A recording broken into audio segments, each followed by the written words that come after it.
Welcome everybody, my name is Ryan and we are back on the multiplayer server. This is Vintage Story and we're here in my little kitchen. What's up, Andy? That's right, buddy, you can hear those mixing bowls in the background, can't ya? Listen, I've got the music turned off, but I don't need it.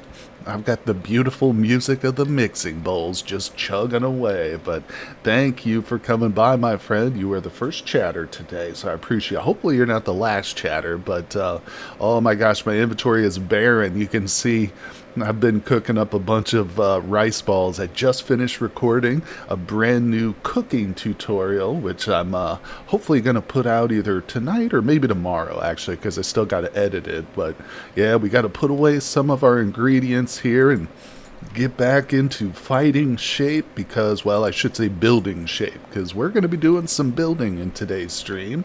And he says, it's like me with the helve hammers, the clang is nice. Oh god, you gotta be a real dwarf to love the sound of a helve hammer, my friend. After a while, I have to turn it off, but I do appreciate it. That's one good thing about Vintage Story. The sound design is really good. You know, you've got the growl of the drifters, you've got the clang of the mixing bowl, the heavy hits of the helve hammer. It all comes together to create a very immersive experience, I think. But either way, like I mentioned, we're going to be doing some building in today's stream. Let's put away our soy sauce. I got some breadfruit. Hey, Curly Fries, what's up, my friend?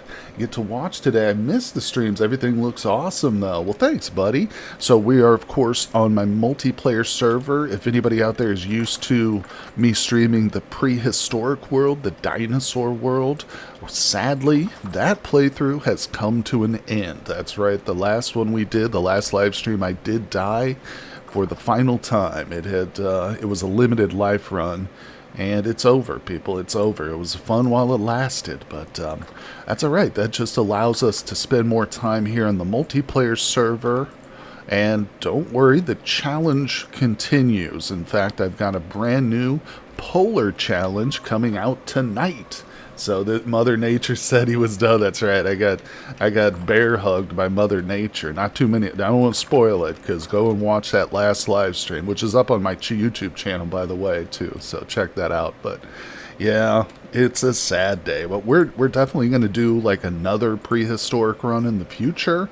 And in fact, like I said, I've got this Snowball Earth / Polar Challenge, which starts tonight. I already got the first 2 episodes recorded, and believe it or not, there's actually dinosaurs in that world. I did install a few of them. Not all of the Legacy of the Phanerozoic mods, but a few of them are in there. So I don't want to spoil it either. You just have to watch the series. Starting tonight, people, so check it out. But oh, look at that, Curly Fries kindly got married. So, oh, you're going to join us on the multiplayer server? That's awesome, buddy. Thank you. I'm congratulations, #1 to you. I hope you guys have a long and happy marriage, and I mean that sincerely. But I hope you can also join us, buddy. We've got a great community on the multiplayer server, and Curly Fries, you've been a viewer here on Twitch and of course on YouTube for a while, so I think you obviously will make a great addition to our community, my friend. Really appreciate ya. But yeah, we're gonna probably show off some of the stuff here as we walk by different areas. I know Wist and Andy are on the server. Wist has been working on her place, we've installed some new mods too, I should mention, so we're going to get into all that once I kind of sort out my inventory here. But like I said, I just literally finished a cooking tutorial right before I started the stream, so I've got a few extraneous things in my inventory I want to drop off. Alright, put that in there. Yeah, I made some deluxe rice balls. And of course, I got to show off the salad recipe too, because tell you what, the salad, of all the different cooking I've done now, thanks to exploring, these mods for this tutorial series I'm doing, the salad is the best, 100%. I've been watching the VODs and hoping to finish them before the new series today. Oh, the dinosaur VODs? Yeah. The 2-hour long VOD is something that some people say I should make them shorter, like that I should edit them. Then some people actually have requested that I do longer streams too, but it's hard to find that happy medium. But still, I know sitting for a 2 hour stint, especially when there's like I think 25 videos total for that series, it's a bit of a slog. But hopefully we can keep you entertained. What are the perks on the salad? So the real benefit of the salad is the ability to pack every variety of nutrient into the finished product. So you can do that with certain recipes like pies or one of those things. Like, since, like, for instance, the stew, though, you couldn't, it's just not possible to get all of the nutrient categories in a stew. And that actually might not totally be true, just depending on what ingredients you use, but it's much easier just to whip together a salad with a bunch of raw ingredients, including cheese, meat, and you can get all the ingredients in there, of course. So that's one of the reasons I love it. And another is because I recently discovered these rice balls. See this deluxe rice ball here? So you can actually use these as a topping on a salad. And because these actually incorporate a whole bunch of ingredients themselves, this is like a 4-stage process. Again, I'm going to have a video on these coming out soon, but this actually, you can see the extra nutrients down at the bottom. This gives us a huge variety of nutrients alone. So when you sprinkle this on a salad that you're already covering like 4 of these categories, it's just like a superfood. So that's been my goal. Really, when I talk about the best foods, I'm referring to packing a full variety of nutrients at the highest levels. You know what I'm saying? That's really what I'm... And Andy was a big part in helping me discover which exact raw materials have the best satiety. He was the one who told me about rice and breadfruit. Speaking of rice, I harvested mine. There's a good 3 high-capacity chests full of rice grain. Yeah, buddy, check it out. I actually harvested mine too this morning. And I came in and I took out... Oh, let me turn on my map too. There we go. Yeah, I took out some of my area. I was looking at it from on high and I was like, I don't like how this agriculture is kind of marring like 1/4 of the lake. So, and I wasn't using it anyway, but I appreciate you letting me know about your rice. I might actually take you up on it. But if we take a look at my cold storage here before we head out and do some building, you can see I'm doing okay on food stores. And of course, I've got a teleporter which takes me to the top of a mountain where I've built a cellar. Don't pay any attention to the dead animals in here. Just ignore that, people, okay? I'm not Jeffrey Dahmer, I promise. But yeah, you can see I've got flour sacks that are just full. We've got rice, flour, cabbage over here, grains of all varieties. I should have some breadfruit in one of these too. My breadfruit, there's... Okay, yeah, we got breadfruit over here. I just culled a bunch of my sheep this morning, so I've got meat for days. Definitely taking some inspiration from your layout. It's been a while since I saw a tour. All right, well, let's go look around there, buddy. Tends to be true in real life, just a bit more complex. Oh, you're referring to the salads, I think? Yeah. I love a good salad in real life, too. It's a very versatile recipe, even in real life I'm talking about now. You can throw everything on there, from fruit to cheese to prepared meats, Heck, you can go with something real plain, just oil and vinegar and roughage if you want. But, all right, anyway, let's feed. I'm also planning on doing a tutorial for blue cheese in the near future. But for that, I need to get my sheep to reproduce. So let's feed the animals. We're going to do some basic chores here before we get the stream fully started. It's raining outside right now. I hope I don't lose power. If the stream cuts out in the middle, it's because of power outage, but hopefully it won't. Let's see, absolutely, I'll stay for good. I think it's 10 years. All right, let's grab this, get these eggs. Probably going to be making some sort of recipe here down the road with these eggs. Get out of the way, chicken. All right. Oh, man, so to lead up to what I'm building right now, we're going to be laying out a little town. It's essentially going to be like a marketplace because we've recently installed some really cool trading mods. Thanks to Wist, one of our founding members of the community here. She recommended 2 mods specifically, which, I should have looked at the names, but we need more here. Yeah, they are going to basically allow us to buy claims. So you can go to a trader, and with the right amount of gears, you can buy a claim from that trader and then place the claim where you want in the world, and a trader will appear in that claimed area, and you can basically set up a little marketplace. So I'm planning on at least laying down the foundation, the roadways. I think if I can get the roads in and kind of lay out certain plots for the various different types of traders, that will allow the community to come in and, build some of these buildings, because it's going to be a group effort where I'm not going to be able to get all the different trader claims by myself, but I'm definitely going to be able to chip in some gears as we go. So, all right, let's see. What did I do with my stuff? I think it's on my back. Yeah, I got some. Okay, here we go. Yeah, this is my extra hot bar. I always put this. I've got 6 gears right now, but I'll get more. Okay, so we've got some basic building stuff over here. Let's put this back on the back, and we're gonna head out. Let's go to the spawn point before we actually head over to the hub. There's one thing I want to do, and it is related. I see somebody's nameplate moving around over there. Who's that climbing up on the hills? Who's that up there? That's Andy. All right. Oop, there's my Halloween display. I've decided to keep my seasonal displays up year round. Why not? Why not? Time passes so quickly on this server. Might as well.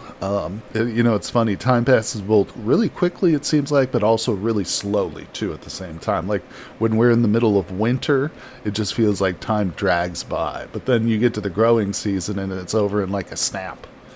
My elk wandered past the windmill. Oh, you know what? I think my elk is just, like, out and about. I can't remember what I did with it last, but alright, so I wanted to come. This isn't spawn. Spawn is right there. That's the building for spawn, but this is the trader that's right near spawn. His original house burned down, so I built him a new one in creative mode, but oh, hold on. I want to grab some stuff here. So thanks to the awesome mods that Wist recommended, not only can we purchase traders, but we can actually trade a whole new variety of stuff. They're much more versatile in what they accept, but it looks like unfortunately his inventory hasn't reset yet, because yeah, I've been in here selling him stuff, so unfortunately he doesn't have any gears. He buys some pretty easy stuff, feathers, cattails, and firewood now. But just keep that chest there, check him every couple days and stuff. Hey Matt, what's up, buddy?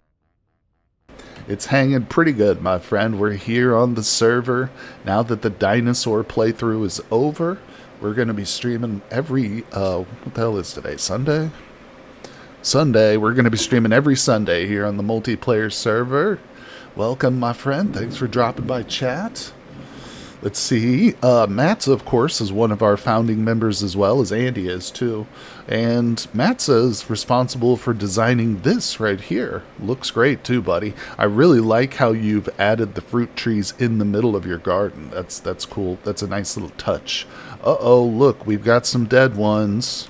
Uh-oh, Matza has tasked me with replacing the dead stumps as we go, so I'm gonna have to do that duty. I've put them in here, Matt. So let's grab those and we'll replace. You're about to join and replant. Oh, okay. Go ahead, buddy, because we got other chores that we're working on. So I'll put these back here.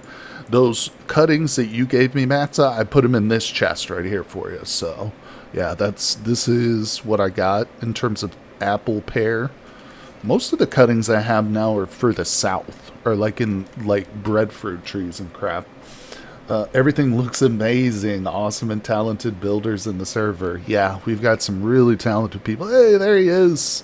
Matza, what's up, my friend? Yeah, Matza is not only good aesthetically, but also, like many of the folks here on the server, he also helped to set up the automatic pulverizer. We've got the hoppers going, so if you want to pulverize something, you just drop it in here and you can walk away, and then you check the chest later on and it's going to be full of whatever you want. Same with the cairn. It's all automatic.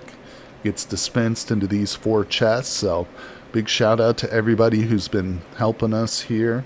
Yeah, great community we've got for sure. Matzo. Oh, you okay, buddy? Let's see. It says he just joined. All right. This is my little museum. It's important to make stuff useful. Oh, that's so true, buddy. That's so true. That's why I chose the cook role, because I know the cook is the most important class on the server, right? Forget the carpenter, forget the blacksmith. No, no, no, no. You guys are all dead wrong. Good morning to Matza. Hello, everybody. Getting some lag. Sometimes it lags out when you're on these roads like this. We got some really phenomenal super speedy roads. These come from a mod called the More Roads and Paths mod. And by the way, anybody who's in Twitch, if you're actually curious about the full mod list, check out the pinned comment. The pinned comment there in chat right now will take you to my latest live stream on the server over on YouTube. And the description of that YouTube video actually has the full mod list for you. All right, there's my elk right there. Good to go. All right, so let's come over here. We got to check on some roadblocks. Ooh, okay, we don't have many roadblocks. Did somebody mention speed? Where's Andy? Where's Andy? All right, so we're going to have to make some roadblocks. Now, I'm going to be making the normal kind. Oh, I got no granite stones. Andy, do you have granite stones, buddy? Okay, good. We do have low fertility soil. All right, we're going to have to go back. Okay. Oh, hey, I need tons of granite stones, but I got to run back to my cellar real quick and grab the blueprint for making the roads. It'll just take a second. I'll be right over there. We'll get some stones from you. All right, so my blueprints. This is a really fantastic item that's added from the dungeon mod. I believe that's what these come from. So you can find various blueprints. For what these are is it's like a cheat. It's a weird way to describe it, but it's like a coupon. That's a better way to describe it for an existing recipe. So normally, roadblocks take a certain amount of dirt and stones, but if you put this blueprint in the crafting grid with those normal mats, it will reduce the amount needed. Wow, last time I saw the crossroads with translocation was when you were just starting to build it. Yeah, we've almost filled it out now too. There's obviously still plenty of room to place translocators up top up there, but yeah, every one of the pedestals on the bottom is now filled. Whoa, look at this speed demon. Look at this guy. So fast. Oh, thanks, buddy. Hey, all right, let's place... Oh, you know what, Andy? Never mind. I got to figure it out. Let's place these over here. This right here, my friend, is going to be the site of our work. We'll put it right here. Is it going to let me place it? No. What is it? Control, Alt, and K? There it is. Yeah, I've got a little weird bug with my carry-on mod. I can't drop crates for whatever reason. Everything else works, but not crates. Alright, so we'll place that. Beautiful. So, hey, Saturn's here. What's up, my friend? Thanks for coming by. I'm doing well, buddy. How are you? So let's eat some of our rice balls. Fill up our belly. So, if we take a look at the map, obviously we're just up the road from spawn. Here is spawn right here. Here's my little restaurant right here where we just were. And then, of course, the hub. Now, what I'm thinking about... Hey, what's up, Stargazer? Andy, thanks for coming by, buddy. Appreciate you lurking. Welcome to the stream. So, I'm thinking we set up the merchants center like around here. There's a lot of flat land. It's not going to intrude, I hope, too much on Andy and Nitro's area. And also, Hube has his base up here. And I think he asked earlier on Discord, I think he doesn't want us to build too close to his area either. So we've got this awesome open area. And of course, Whist, her compound, is right over here. So it's going to be, close to the main center of activity, but still... Hopefully I won't encroach on too much stuff here. But what's going on, Victor? Hello, my friend. Thanks for coming by the stream today. Just getting ready to do a little bit of building here. So, yeah. All right, let's put together some of these roadblocks. Good afternoon. I'm doing well, my friend. Thank you for asking. Got the day off today, so I'm doing a little stream here on our multiplayer server. All right, there we go. So yeah, check it out as just a final demonstration for the blueprint. When I put the regular materials in here to produce the roadblocks, or stone path I should call it, you can see this only puts one. If I put this in here, boom, quadruples it. So now we get 4 for every 1 that we would have gotten. So it's really just a great way of stockpiling what is normally kind of a tedious recipe, just because you got to get so much dirt and stone. But look at that, 4 full stacks. Super quick and easy. Do you remember the settings for World Gen to be flattened like this? Actually, Curly Fries, we have 2 world-altering mods or terrain generation mods. And they're in that mod list. I'm sorry, but I've forgotten the names of them offhand, off the top of my head. It's like one of them is like Plains and Valleys, but it is not just a vanilla setting. We've got 2 mods which you would have to install and have before when you generate your world. Also, another one I've used before is Terra Preti, which is a good one I recommend. It's not the one we have on this world. We've got a combo of 2 that work together. But the Dinosaur series, Victor, is actually over, my friend. Sadly, that series has come to an end in the worst possible way. I died. But the VOD for that series is up on my YouTube channel too. So if you're interested and you want to check it out, hold on, I'll get you that. Yeah, so if you've missed the previous one, should be able to pause this for the commercial pops up. There we go. And yeah, sadly, Prehistoric series is over, but the good news, Victor, is that I've got another challenge run for Vintage Story starting tonight. In fact, it's called the Snowball Earth Polar Challenge. And like I said, episode 1 starts tonight, buddy. So there's going to be no interruption there in Vintage Story content for you. Yeah, it is sad. I know. But don't worry, I really enjoy those mods too. So we're definitely going to be doing some sort of prehistoric focused run in the future. So like I said, don't fret, my friend. And of course, I've got plenty more, hopefully interesting content for you to come.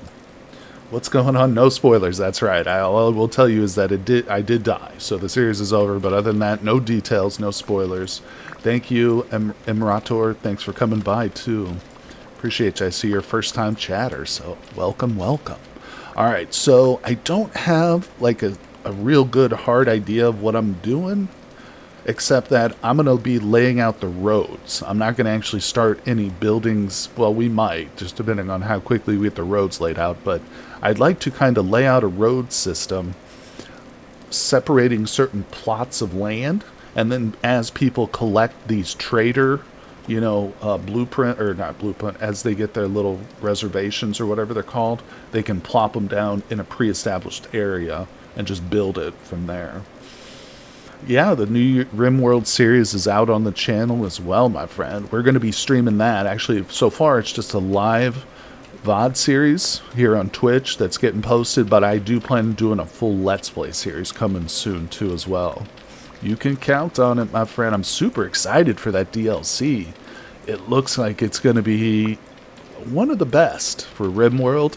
I mean, I hesitate to say that just because I love biotech so much as a DLC, but man, oh man, Odyssey seems like it's something special. Hadn't been able to watch much yet, but I finally managed to do all the things to graduate from college. Well, that's quite an accomplishment, Victor. That is, my friend. As somebody who went to college but didn't graduate, I can tell you, you got me beat at least, buddy. But congratulations on that big accomplishment. Good for you. Alright, so let's put some of our road blocks. I call it road, it's stone, and I should differentiate because these are road blocks, but we're not using these. The reason being, I'd rather alternate to a stone path once we get into the marketplace proper, just because these are great for long distance, like straightaways and open curves, but for like going in and out of buildings or like walking up to like a door, it's a little too fast. You can see it almost kind of, sometimes it causes lag and stuff. So if we just use these regular ones, that'll kind of slow us down as we get into, because the point of this area is not to speed through it, but to give us access to different varieties of merchants and stuff. thanks. As soon as I get a job, we'll become a member of your channel. Well, right on, man. That's awesome, Victor. Oh, well, listen, the server will be here and ready for you, buddy, whenever you get that job, and good luck to you out there searching and stuff. Loads of path blocks. Want me to bring them? Sure, Andy. I've got, yeah, you're standing on the chest there. The bottom one's got plenty of room left, so go ahead and just drop anything that you, also if you've got an idea for like a trader that you want to build or whatever, you want to design a hut, you can just drop the blocks in here. Hey, Kage no Oni. Hello, my friend. Good to see you again, buddy.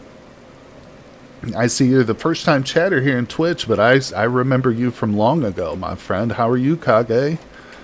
Good to see you over here on Twitch. Of course, I still got my YouTube channel going, as you probably are aware, but welcome. Kage was one, he's been watching my stuff for a long time, since I first started. He was originally on my old public Discord back in the day, before I got rid of the public Discord, but thanks for stopping by, my friend.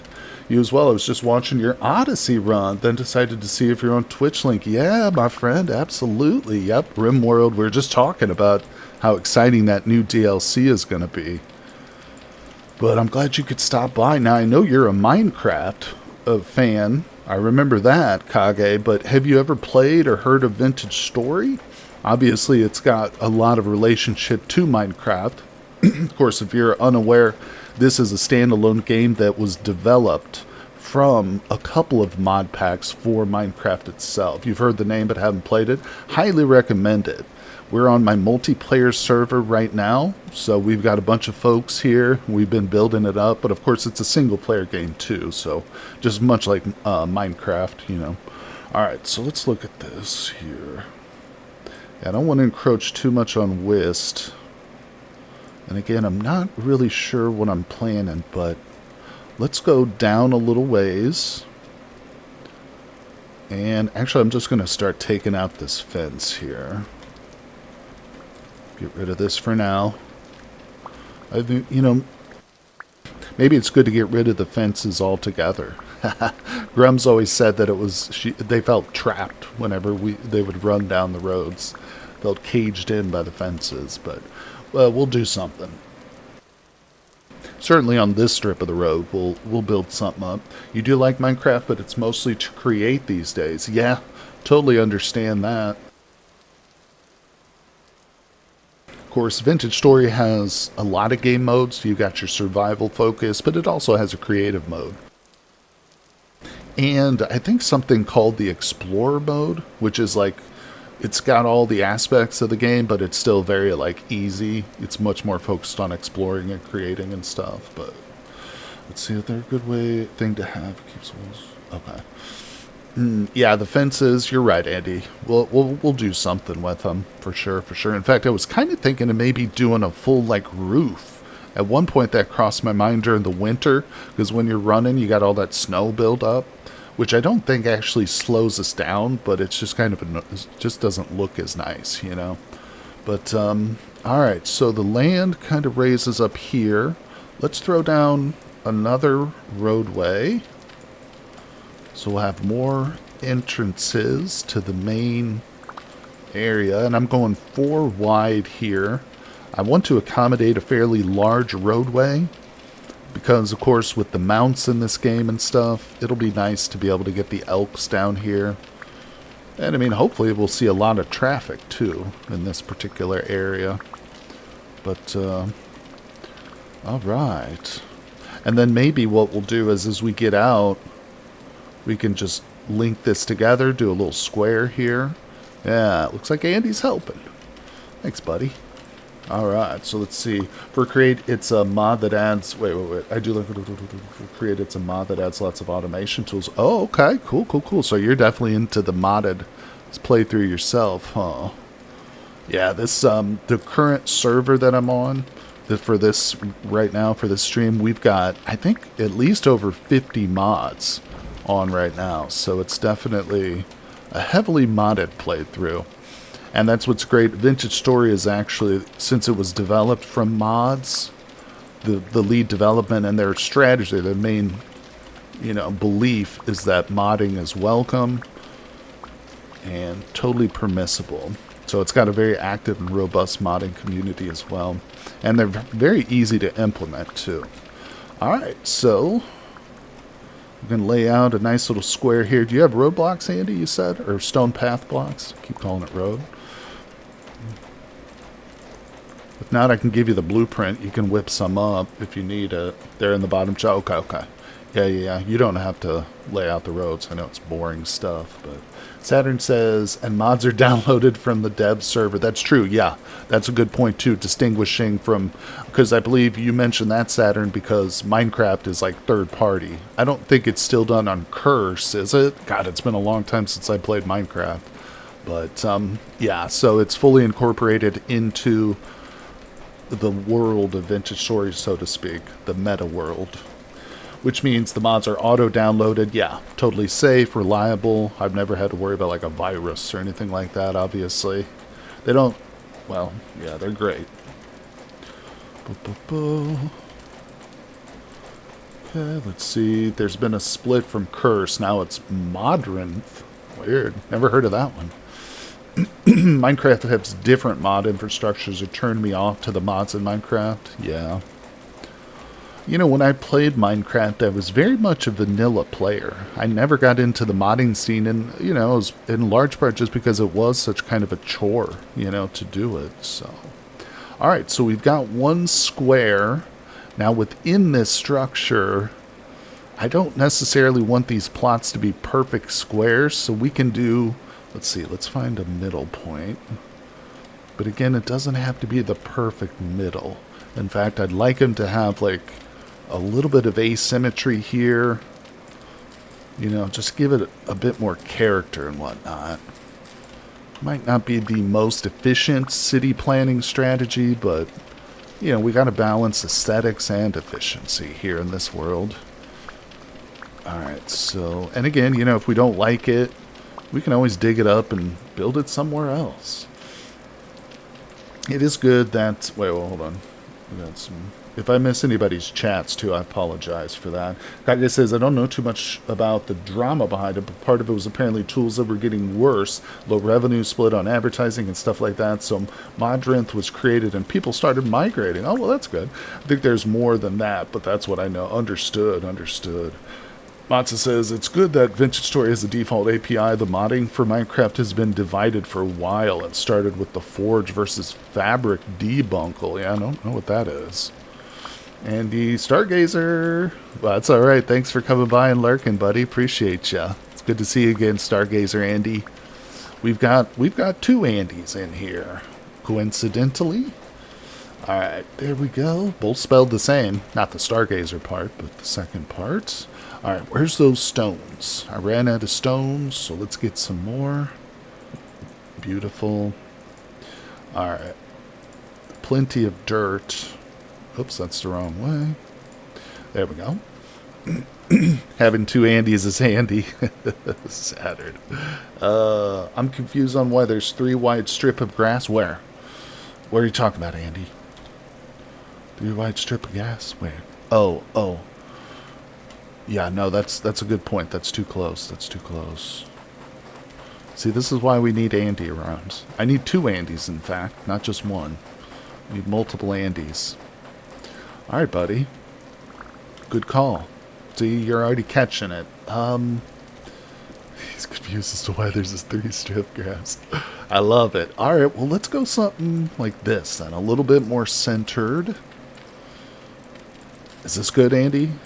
Is this better? It's not perfectly centered, but again, that's what I wanted. I don't want it to be, necessarily. So, let's move. Okay, let's see. Yeah, closer to the middle, but not half. Gotcha, perfect. Alright. And then we might... I think what we'll do is we'll further subdivide the larger half of this. We'll see. Again, I'm just experimenting. If I have to dig it all out and start over, I'm willing to do it. You know? I'm not big on the planning stage. As you can kind of tell in my building and stuff, I just jump right in.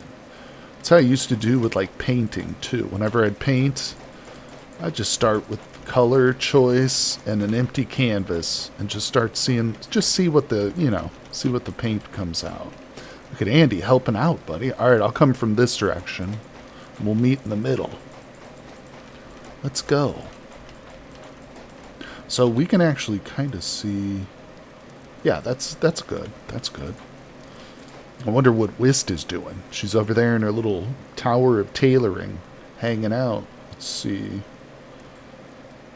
Stand still. I'm stood. Oh, he's gonna hit me with a spell, people. This better not be necromancy. Are you gonna cast like some sort of slave spell on me? Make me your thrall or something? Okay, no, he gave me a swiftness spell. Thank you, sir. I was a little paranoid there for a second, but I appreciate it. I'm like a dwarf. I don't trust these magics. I don't trust this fancy magic, although I do like your belt buckle. Okay. Whist is coming over. Coming back to base from traveling. Oh, are you out there looking for some of the traders, Whist? I like to hear that. Alright, let's extend it farther this way. We're getting big. We're going to put this sucker right in Whist's backyard, and she's going to love it. No, I'm just kidding. We'll be respectful of personal boundaries here. Wait, I'm sorry, Kage. Are there things like the cobblestone generator in Vintage Story? To a degree. One of the things I will say that Minecraft has over Vintage Story is the redstone. Yeah, there's no real, like, analog or counterpart for redstone in this game. Excuse me. There is power, but it's done with the windmill. See that windmill over there? That's Andy's windmill. So there is power and mechanics and stuff, but it's still fairly limited. Now, one thing to keep in mind, too, as I say that, is Vintage Story is an early access game, and the developer is on record saying that the game's current state only has about, like, 30% of the content that they plan on adding. And he recently has said that it's probably going to take another 10 to 20 years to fully finish, if ever. So it's one of those kind of games where it can be in early access for years and years, and they just keep adding more and more to it. So, in other words, I mentioned that because who knows, at some point there might be more comparable redstone things. But Andy right here did recently develop a obsidian generator, didn't you, Andy? So he put one together, an obsidian generator. It's pretty cool. And you, like I said, you can do some limited automation with sorting and certain things like that. Obsidian and basalt. Yeah. But I will say that what Vintage Story sort of lacks, if you want to put it that way, in terms of its redstone complexity, it does make up for on other fronts. Like the sheer survival aspect of the game is so much more detailed, challenging, and in-depth than Minecraft is. I mean, a really well-knowledged Minecraft player could like get up to diamond armor like in a couple of hours, if they get a couple lucky digs or whatever. So you can kind of speed run Minecraft really quickly. That's simply not possible in Vintage Story. You know what I'm saying? There's going to be a lot of luck involved, but it's also just not possible to do because of certain like progression lines through the metals and stuff. Windmills to generate power is definitely to create mod thing. Good to know they're working on that kind of thing. Yeah, I've also heard they're going to do water wheels too at some point, although I don't know if that's official or if that's just like rumors or what. But yeah, there is another big update coming out. I don't know when. I don't want to say soon, because it could be like, I think the last one was Christmas time, so it might not be for several months, but obviously there are always new updates in the works. Let's see here, get that. I'm out of stone again. Standard says water wheels are official. Steam power is also in the cards. That's awesome. That's awesome. Yeah, that'll be really exciting and fun to see that. Now this is only 3 wide. Why am I doing 3 here? Let's go 4. I'm sorry, Andy, I messed it up. We got to go 4 wide. Not thinking, buddy. I'm talking. I get into my stream of consciousness, and my consciousness just blacks out. Everything gets, all the brain power gets shifted to the verbal side of things. The next update is supposed to add coral reefs, and I think, isn't it supposed to add alligators and hippopotami? hippopotamuses. Hippos. So yeah, it sounds like they're trying to implement create in this game. Possibly. I don't know the details of create, but Saturn says Tyron is on record as saying he wants to have trains in the game. Yeah, I do remember hearing him say that in an interview where he wants at least like trains or some sort of minecart, but he wants it to be different than like the Minecraft carts. Yeah, that'll be super fun too. That was one of my favorite things to do in Minecraft, actually. It was to set up like basically like roller coasters. You know, for fast travel, technically. Supposedly. It wasn't just for amusement, people. It was important work I was doing. Yes, hippos and crocs. Nice. Oh, that's going to be so awesome. I hope the hippos are like even more dangerous than bears. Yeah, I want to see some like real challenge animals. We'll see. I have a feeling they'll probably make them as like just as hard as a bear, but I don't know. Maybe we'll get a whole new tier of animal. Because hippos are serious business in the real world. You don't get close to a hippo. Like if there's a river in Africa with a hippo, you don't get in that and go swimming around, people. Don't do it, okay? You've been warned. Kage says trains are also in create. The more you talk about what's planned, the more I'm hearing you say. Well, I don't know when create was started, but it might actually be the other way around, my friend. The authors of create might have looked at Vintage Story and said, you know what? I can't be bothered to start my own game, but I'm going to try and shoot for a Vintage Story-like mod in Minecraft. No, I doubt it, but alright. And Saturn says they released the concept for art. Oh, really? And just did the shivers when working on 1.2. That'd be awesome. I'd love to see that, buddy, if you got an easy link. Oh, damn. Andy did put a bunch of stone paths down here. Thank you, Andy. That will be helpful. Alright, let me eat. My food stores, my belly's getting low. Delicious. And now look at this, the buffs over here are just cluttering up. Let's move that a little bit.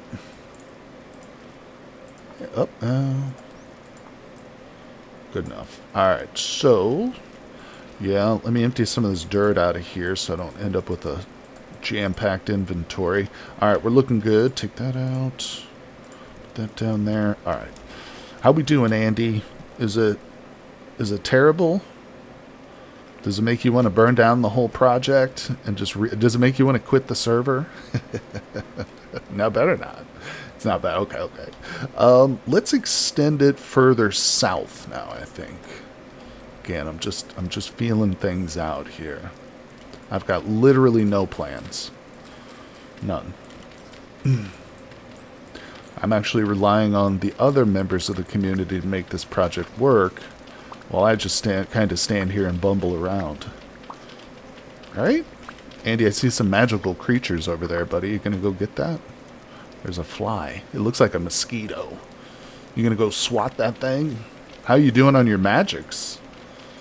It's all a layer down from here? Yeah, we'll deal. We'll deal. How far? Where is it? Okay. Not to worry, not to worry. We'll turn it here. Just a lot of digging. It's all up a layer, sorry. No worries, no worries. I don't mind. There's a lot of good medium fertility soil here, too.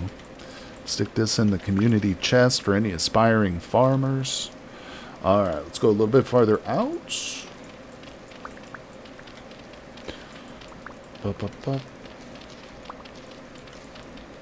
Alright.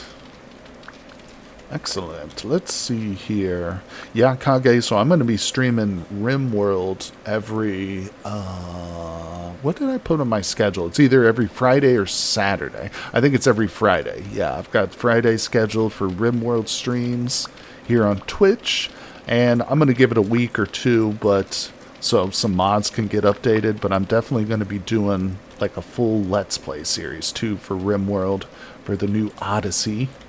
And I'm really excited, but obviously there's probably right now my YouTube my Twitch series is just purely vanilla. But I'm gonna add a few mods here and there as we go along with that one. Probably nothing serious, but things like the camera mod, and increasing the speed we can use, a couple other quality of life. Apparently they have more in the concept art now. Cool. Is it on the official Discord, I assume? Or wait, apparently they have more than the official concept art now. Okay, cool. That's good, that's good. Uh-oh. We ran into a pit.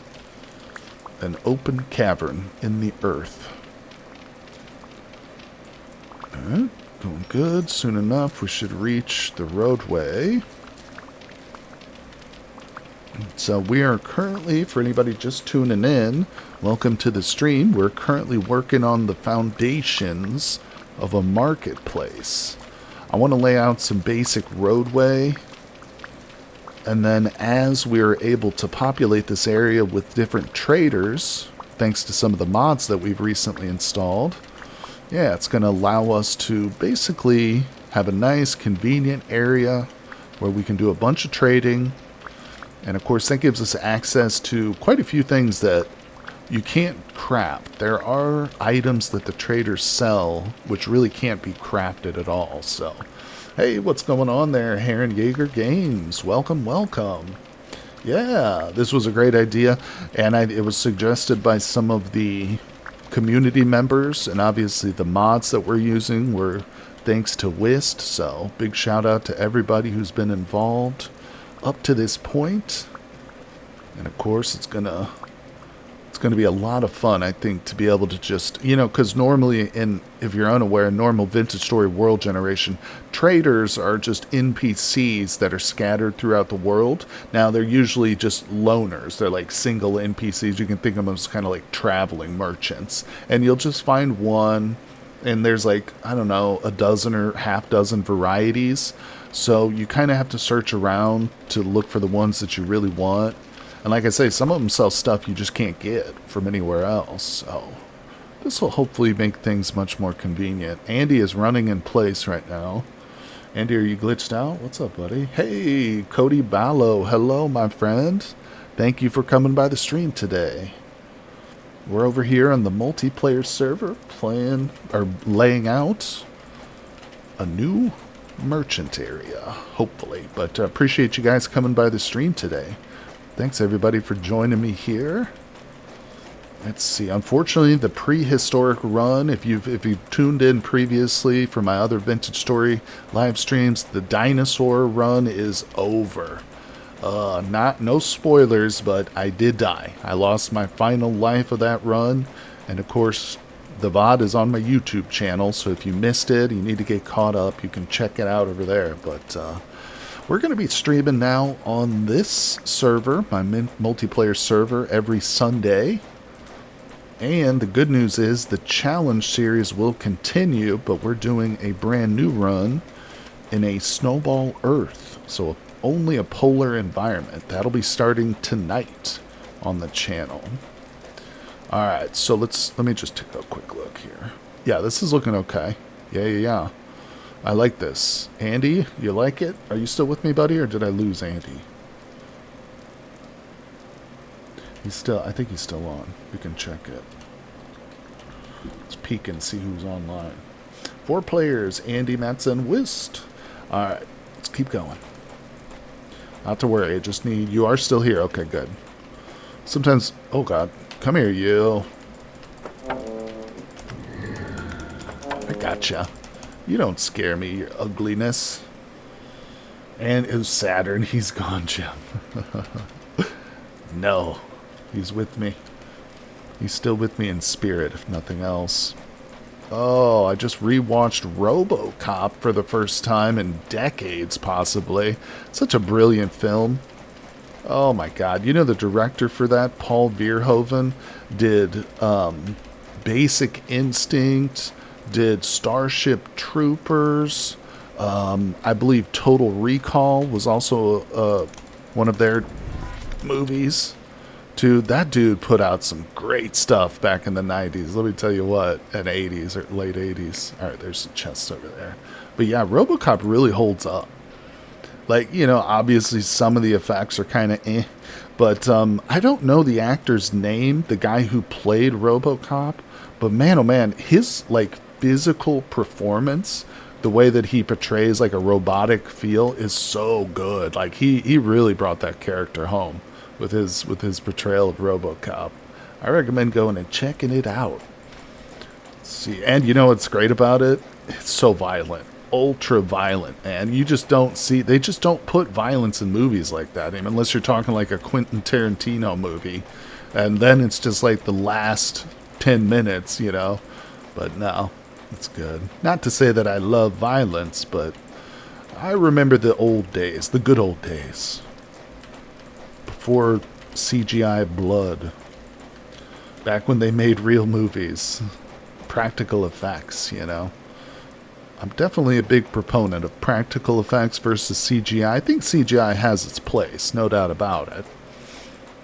And like movies like Jurassic Park, for instance, would not be the same.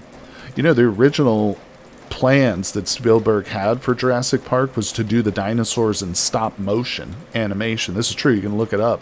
But I think some of his staff, like some of his production crew, had put together like a short CGI like T-Rex, like a couple minutes of a T-Rex in CGI, and when he saw it, he was like, we're doing this. We're switching to CGI. He's like, this is better. Interesting too, and that was not truly the death knell, but it was really close to the death knell for stop motion animation and like large scale Hollywood productions. You don't see it much. It was used in the new Star Wars, but only in a very small part. And I'll let you guys figure out which part that was. Let's see, CGI and practical are best used in conjunction. Agreed, 100%. You can't rely solely on just CGI, in my opinion. Depending on the movie you're doing, obviously. There's always exceptions, but if Jurassic Park or anything like the book... Hey, Cutie Bun Bunny. Who knew it would be so popular? That's right. What is that? Michael Crichton? Is that the author? Michael Crichton? Did the original Jurassic Park and then The Lost World, right?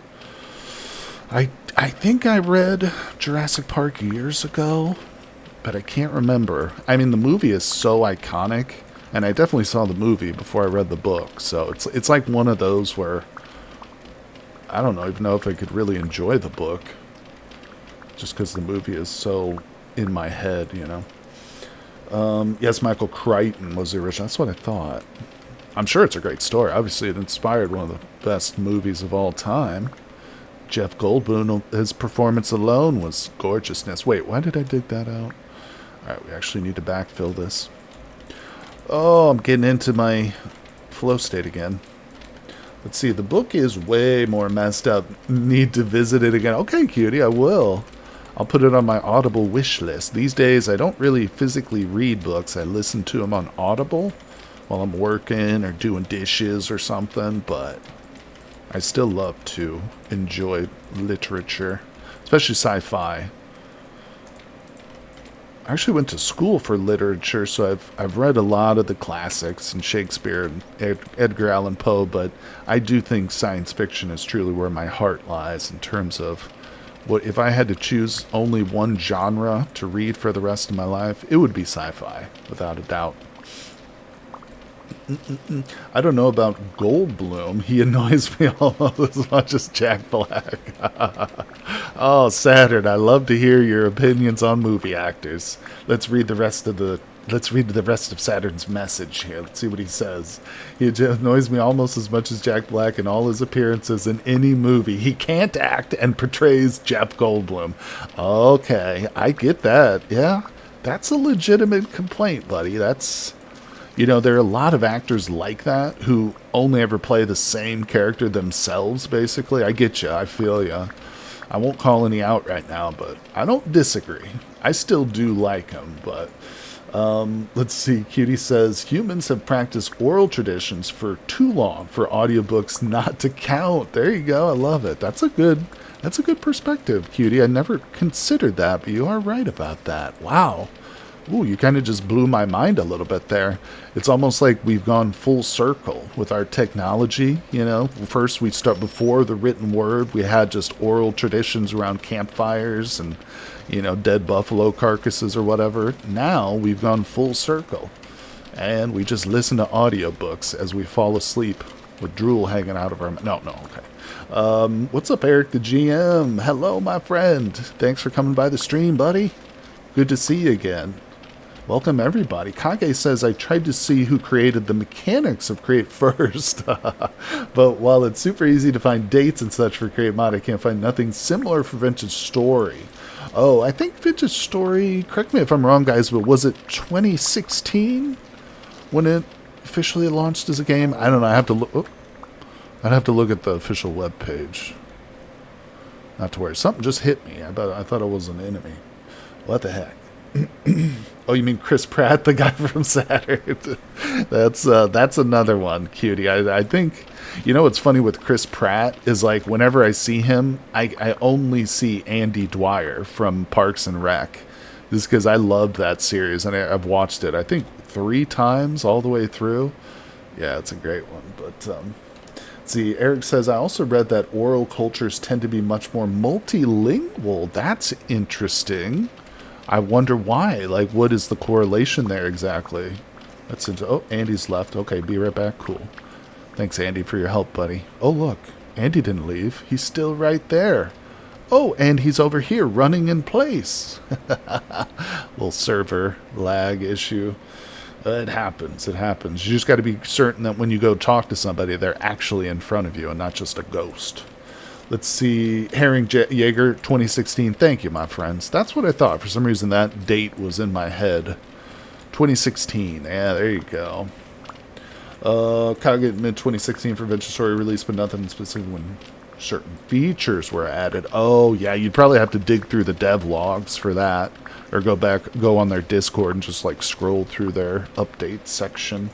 Saturn says, Chris Pratt can't act either, but at least his character is not as grating. Saying, oh, you know what, dude? I do not like Jason Momoa. I shouldn't say I don't like him, but I do not think he is a good actor. The role that they had him for in Game of Thrones was perfect for him. A big, like, tough, beautiful guy who doesn't speak a word of English, or, like, the main character's language or whatever, you know? When you watch the Dune movies, the new Denis Villeneuve Dune movies, and Jason Momoa is in, like, the same scene as, like, Javier Bardem, you know? And, like, oh my God, hearing him talk with his, like, kind of California surfer dude accent, I was like, this is such a juxtaposition of acting quality here. And it's a very brief scene where they're in the same scene together. I'm thinking of one specific one when Javier Bardem's character in Dune meets Duke Leto Atreides, and, like, he spits on the floor, and Momoa's like, oh, we appreciate your offer of water, and we return it. And he spits on the floor too. I'm like, oh my God, dude, just don't talk. Just don't talk. Sorry, I went off on a bit of a tangent there. Okay, I missed some comments. Momoa is definitely eye candy. That's right, but I'm sure... Yeah, I mean, I shouldn't be too hard, because I'm sure acting is a tough job, you know? No, it's funny. Let's see, Eric says, my hot take is that modern acting is... Oh, hold on. Is merely the same person using the same overbearing personality to be the same person in different franchises. That's interesting. So the art or the craft of acting has kind of fallen off, you would say, Eric? Is that kind of... I don't disagree with you. When you look back on, like, Marlon Brando movies or Al Pacino's early stuff, like Scarface, there's definitely something there. Yeah, for sure. Yeah, that's not a bad take. Oh, hold on. Somebody said something about Dune. Cutie says, it doesn't help that his name is Dunkin' Donuts in Dune. You know, I've heard several movie reviewers criticize the name Duncan, Idaho, which is an original name. That's the name that Frank Herbert gave to that character. And I always thought it was a bit of an odd choice to name a character Duncan, Idaho in a world that's, like, quite frankly, really dominated by Arabic languages, you know? If you read Dune, that's very clearly where he gets a lot of his inspiration from, but which is totally fine.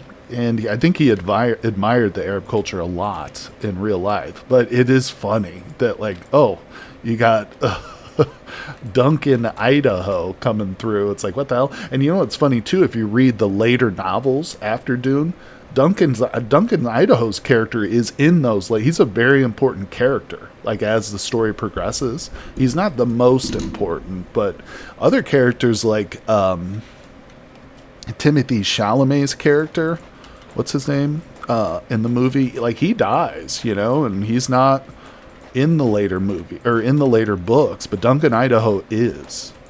100% actors barely fit roles anymore. That's true. Look at Jack Black in the Minecraft movie, right? Madza says, I can agree, but I think some actors only good as some roles. That's true. Saturn says, he is bad fit for Duncan Idaho. Duncan Idaho is such a central character. And yep, there you go. See, Saturn knows. In the Dune universe, he is casting as one bad mark. Yeah, on Denny Villeneuve's record. Agreed, Saturn. 100%. Cutie says, I know the name. Oh, it's Paul Muad'Dib. That's right. Is the original as bad as ML being Paul before they assimilated him into the culture and gave him another name? Yeah.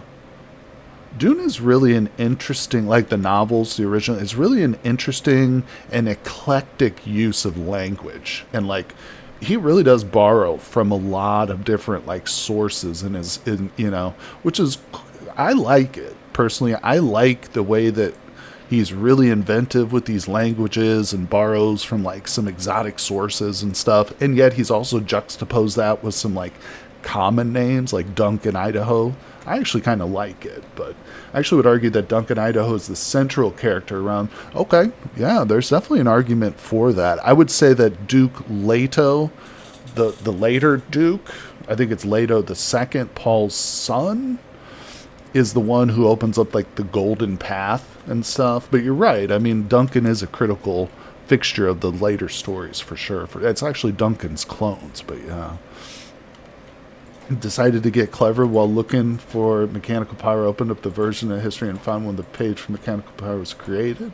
March 3rd, 2020. There you go.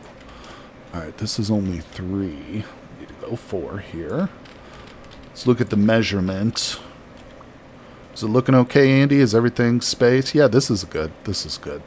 Just laying out some squares here. Just basically digging squares, people. Paul Atreides, Muad'Dib is part of the Fremen. That's right. That's right. Thank you, my friend.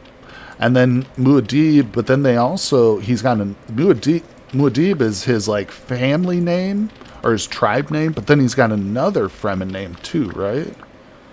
God, I loved him as the Sheriff of True Blood, the 15. Temporal adaptation, level 15. Let's go, Andy. Not too bad. Vintage Story is copy. Okay, gotcha. I will concede to you, Kage. No worries, my friend. All right, let's see here. Let's lay this down.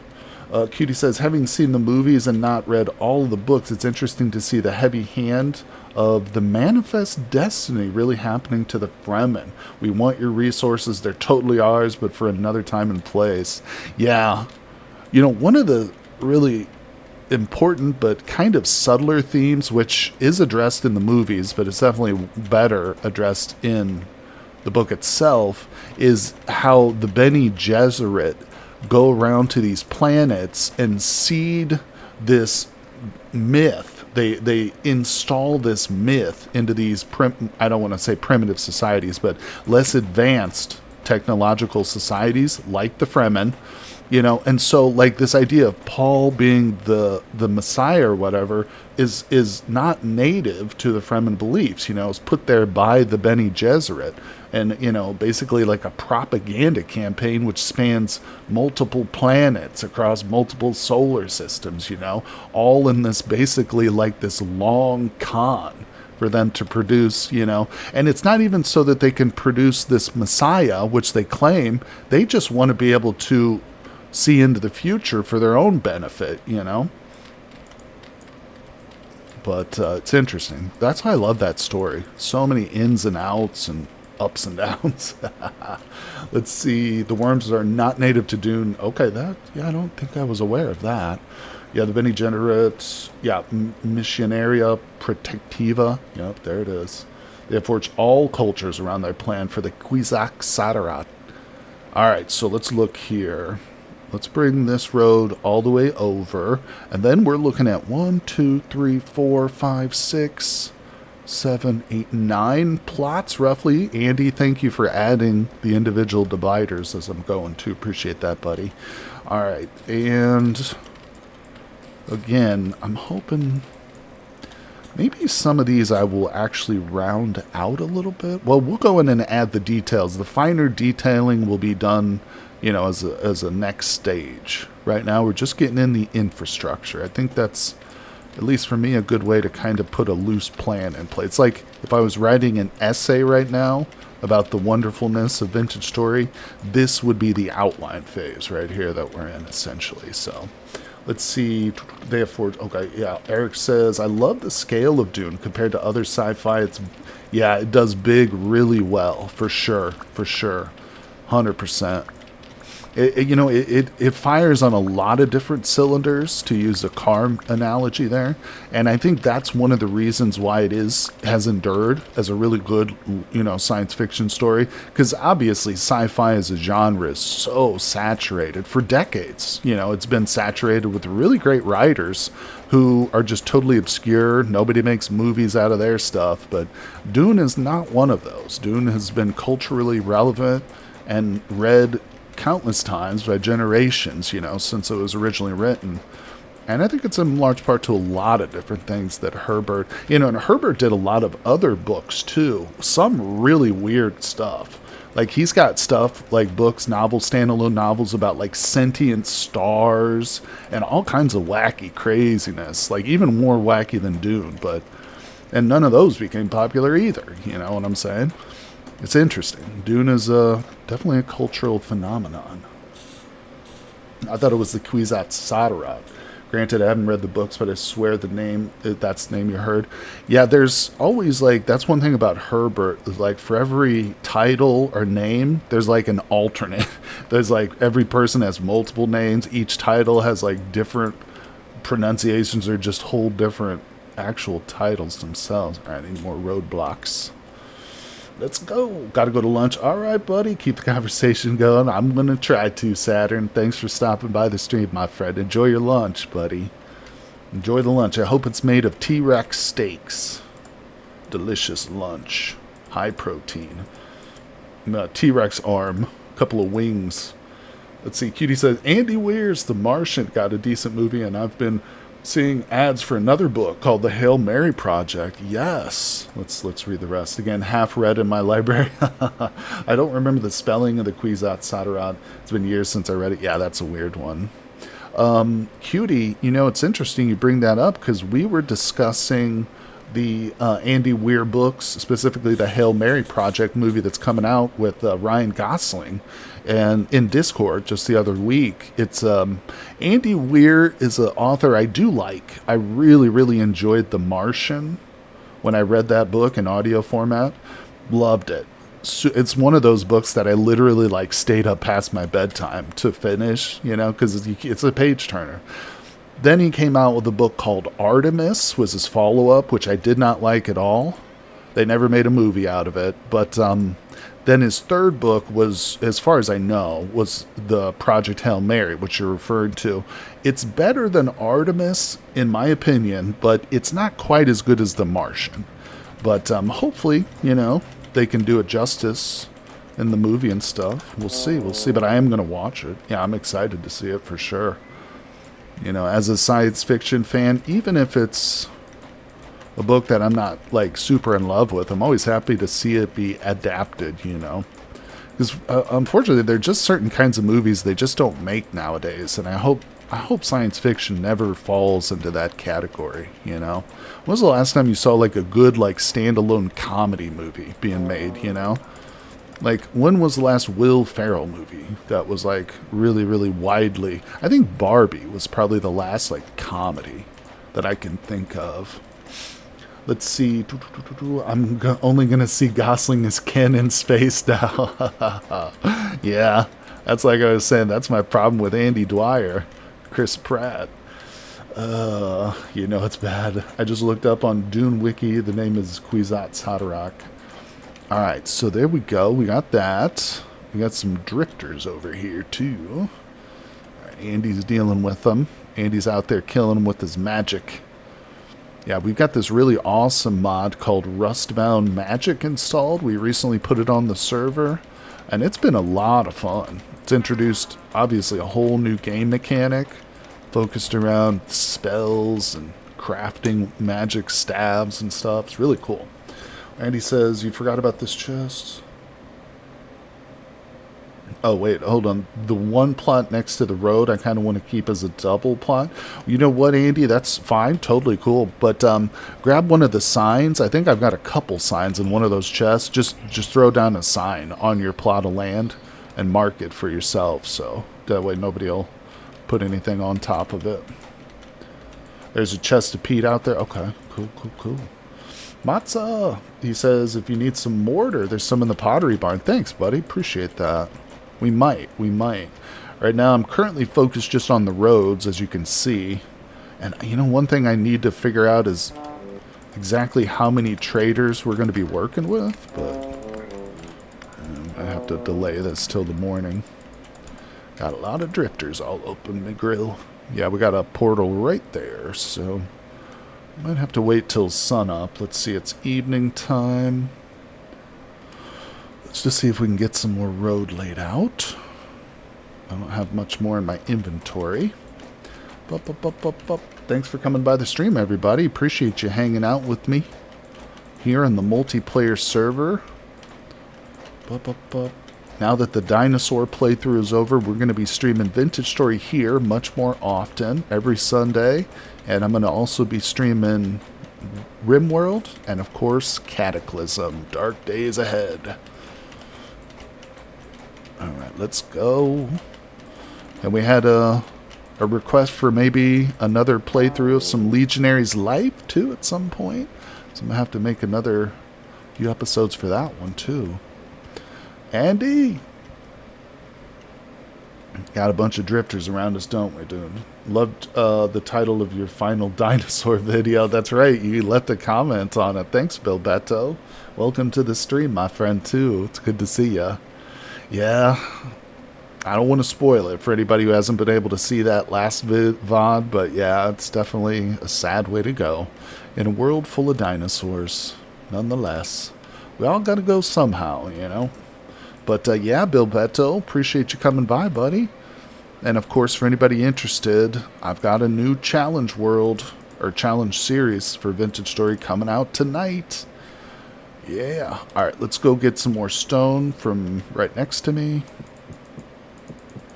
Thank you, Andy, for all your stone, buddy. I just used the last of it. Sadly, I'm gonna have to go soon. Got a birthday party to go to, so I'll leave you with a quick gift. Well, thanks, buddy. Ooh, your scythe is cool. Oh, that's actually a magical staff, isn't it? Bro, why does your staff look like a frickin' scythe? Ooh, swiftness buff. Thank you, sir. Love it. So, I wish I could see, like, a total for how fast I traveled. Walk speed, 160%. Nice. Oh, so fast. I'm going to crash the server going this fast. Oh, Reaper Appearance Transmog. Whoa, I didn't even know that was a thing.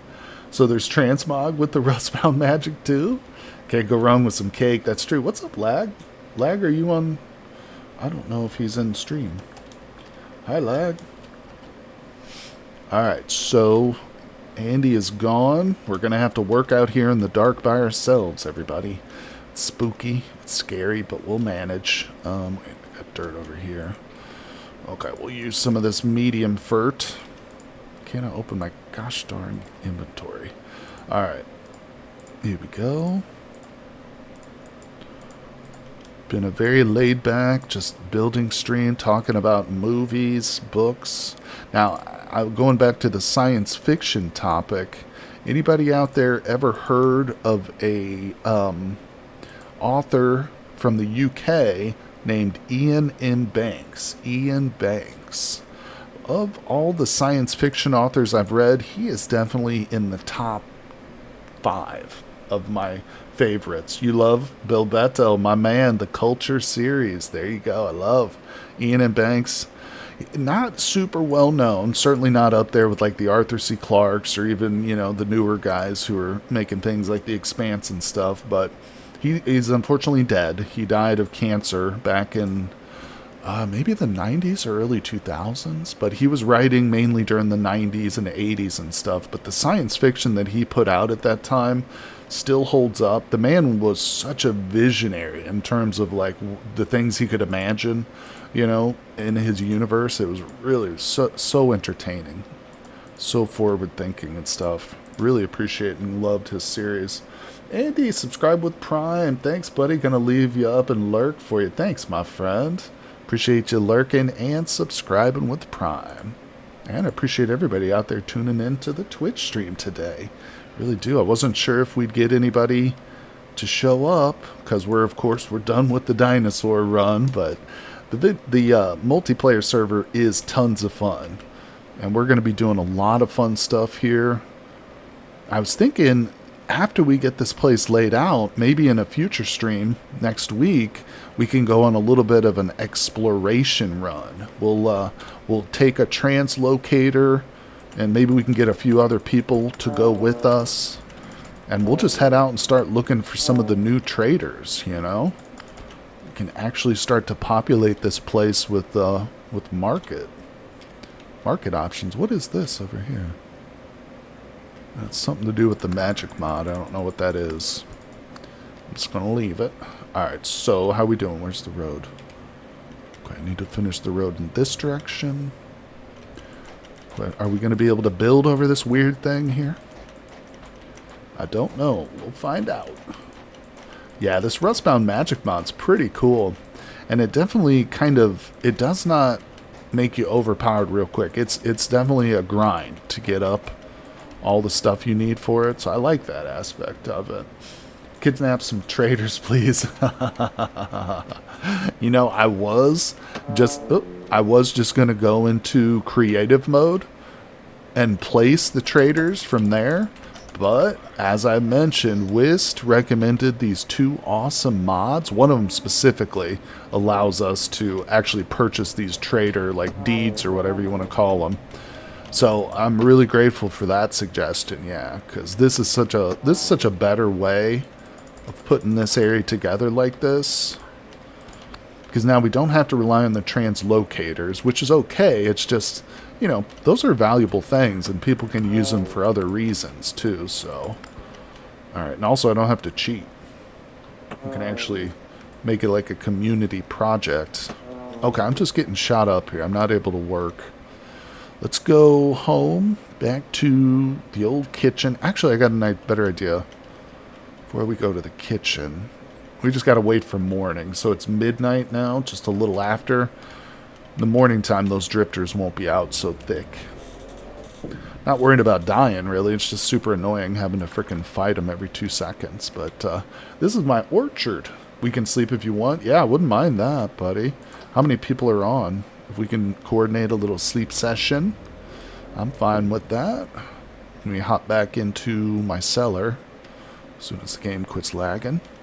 There's always a little bit of lag when going through the teleporters for whatever reason, at least for me. I don't know if anybody else out there experiences that, but... Alright, here we are, back in my kitchen. Alright, so we're laying down, much like Minecraft 2, unmodded at least. In order to sleep, we got to get everybody on the server to sleep. And yeah, we've got rift activity is at a high right now, so it's going to be pretty treacherous out there.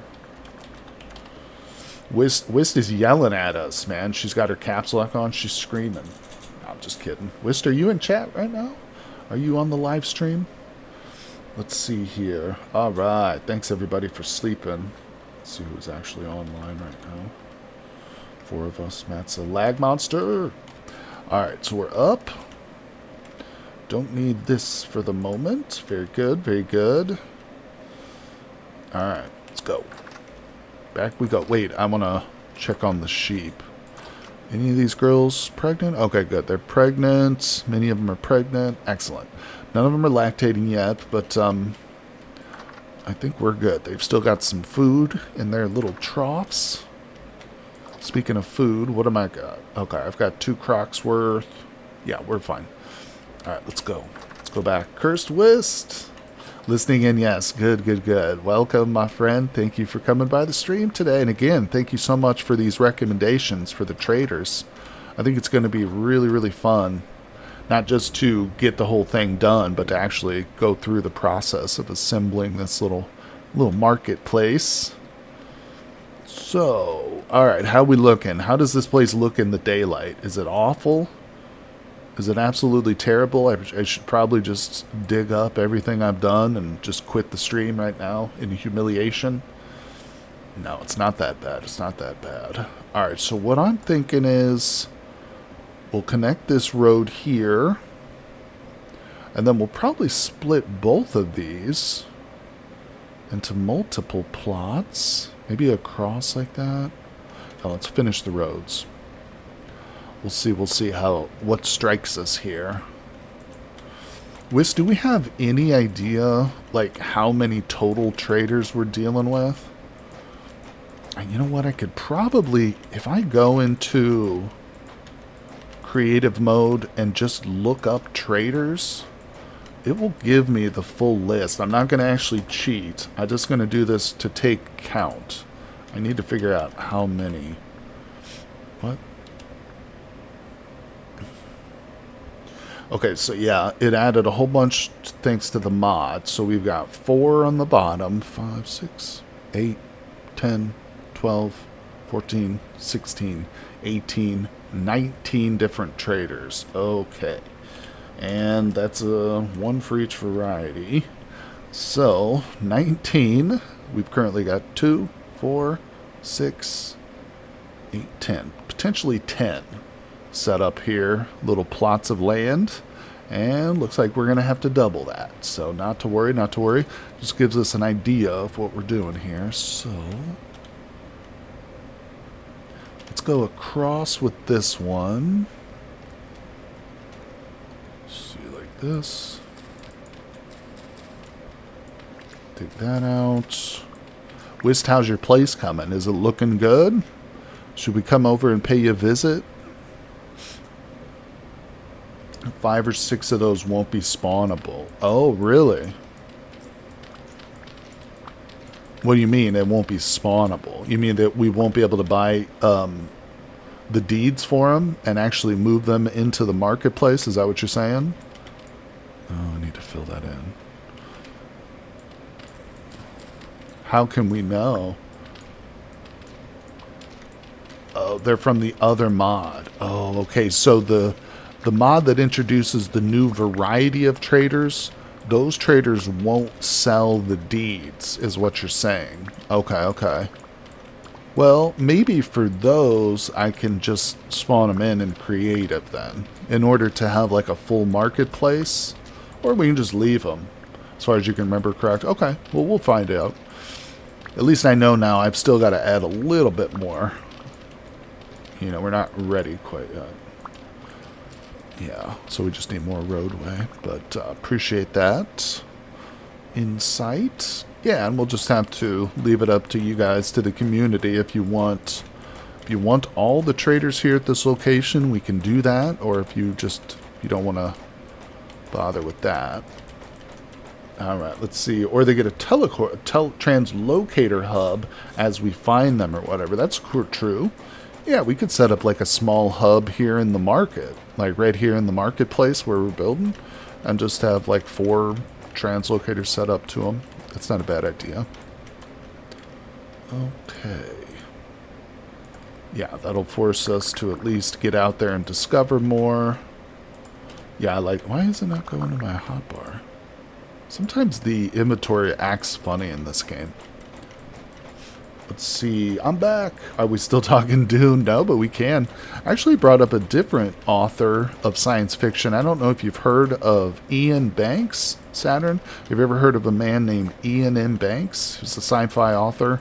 Fortunately, from the UK. Unfortunately, he did die of cancer, but he wrote a whole series of science fiction books known as The Culture. Alright, I think I'm going to split this one this direction.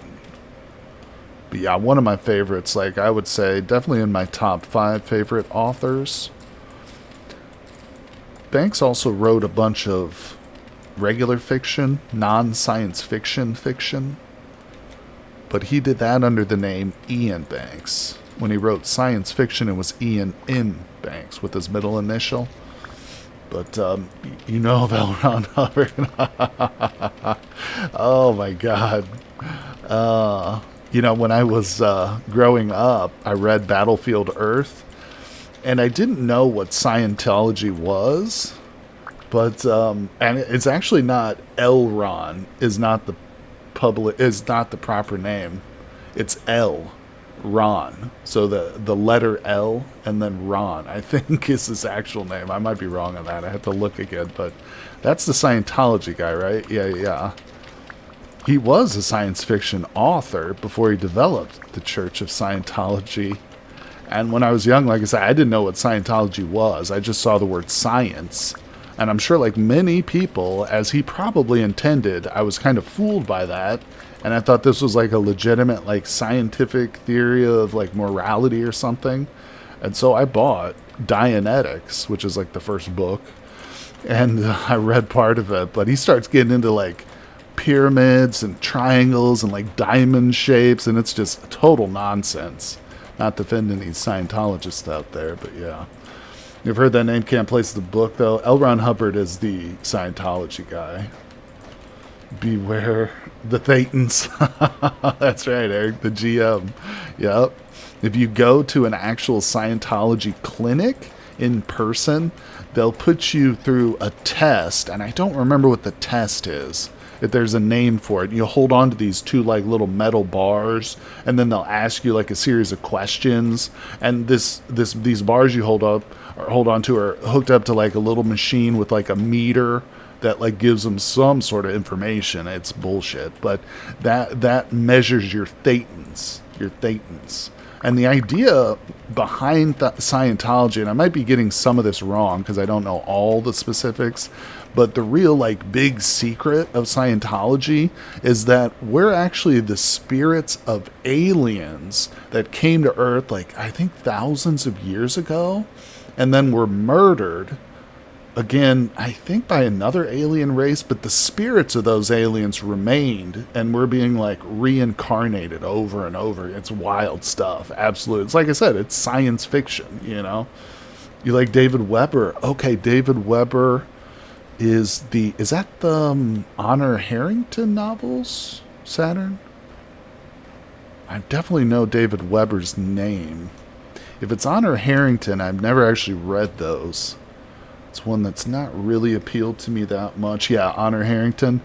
That's more, I would call it low science fiction in the sense it's obviously set in a future universe, so it's science fiction, but I like my sci-fi to be a bit more science fiction-y, you know. That's more just like the military in space, you know. Again, I've never read it, so I might be misjudging it or judging it incorrectly, you know. So correct me if I'm wrong there, buddy. Arthur C. Clarke is great. Yeah, I've talked about Clarke's work. Obviously, he wrote 2001: A Space Odyssey, which I recommend. It's very different from the movie. Highly recommend the book. His version is better. But the book that he wrote, which actually got me to fall in love with science fiction as a genre, was called Rendezvous with Rama. It's a trilogy, but the first one is called Rendezvous with Rama, and it's just an awesome science fiction story about aliens who visit our solar system. Really, really loved it. And it's what, like, after I read that book, I was like, I have to find more science fiction like this. Like, I want more stories like this. So that was really what spurred the love of science fiction. Okay. Let me count these. 3, 4, 5, 6, 7, 8, 9, 10, 11. 2, 4, 6, 7, 8, 9, 10, 11. That's symmetrical? Oh, it's because of this dirt I just played. Okay. Yeah, we're good. After you mentioned it, I added Rama to my reading list. The first book is great. It's considered a classic, I think, by most science fiction fans. Now, the second two in the trilogy, and I don't recall the names, one of them's like Gardens of Rama, but I like them. Again, like I love that first book so much that I was desperate for like more of that story. And there are two other books which very nicely end the story of Rama and whatnot, but critically they didn't get a lot of favor. The first book is, I think, considered, like I said, pretty good. But if you like Rama, there are other books in that series. But I mean, obviously, Arthur C. Clarke was a brilliant dude. He was a legitimate scientist. I think he's credited with inventing the communication satellite, if I'm not mistaken. Like, he developed the theory and the engineering behind the communication satellite, believe it or not, something which our modern life very much depends on. Super smart dude. Hey, Matza, finally making a house. That's awesome, Matza. I was wondering if you would ever move out of the windmill basement and make yourself a house. Where at, buddy? Where are you building it at? Saturn says, actually, it's a harder science fiction than most. Realistic world building, tech, with the necessary conditions to fantasy to make it sci-fi and allow FTL. That's interesting. Yeah, I should check out. I'll look up like the wiki or an overview of it or something for sure. For sure. Yeah. Again, thanks for correcting me there. I shouldn't judge a book by its cover, right? But science says a lot. Saturn says a lot of sci-fi writers are physicists. Asimov and David Brin are another two. Very true. Who's that one I like a lot? Who was a physicist but then moved to writing? Alistair Reynolds. He's another I love. I love the Alistair Reynolds books. Big fan of Reynolds. And I'm pretty sure he was a legitimate physicist. I might be wrong, but I think he was. Hey, alright, let's see. Bilbetto says, have I read any Greg Egan? Greg Egan is the author of books like, trying to remember. Yes, I know Greg Egan. He wrote a lot of books that are just the title of the planet, right? Like Saturn, and it was like the title of one of his books, unless I'm mistaken. I can't remember any titles, though. I definitely know of him, and I might have read one of his books or something like that.